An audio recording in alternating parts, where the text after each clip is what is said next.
How to retire by age 40. A quick guide. Retiring by age 40 is challenging but achievable with careful planning. Here's a streamlined approach. 1. Set goals. Define retirement.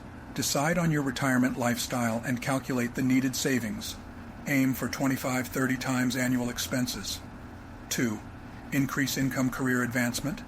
Pursue higher paying roles and side hustles. 3. Save and invest aggressively. High savings rate. Save 50-70% of your income. Invest wisely. Use low-cost index funds, stocks, or real estate. Tax-advantaged accounts. Max out 401ks, IRAs, and HSAs. 4. Reduce expenses, live frugally. Keep living costs low and avoid debt. 5.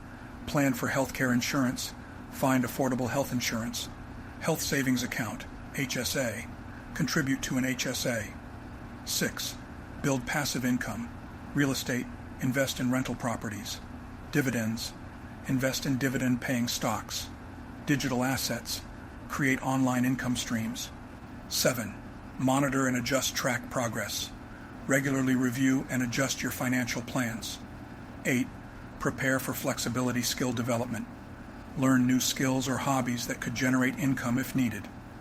By following these steps, you can achieve financial independence and retire by age 40.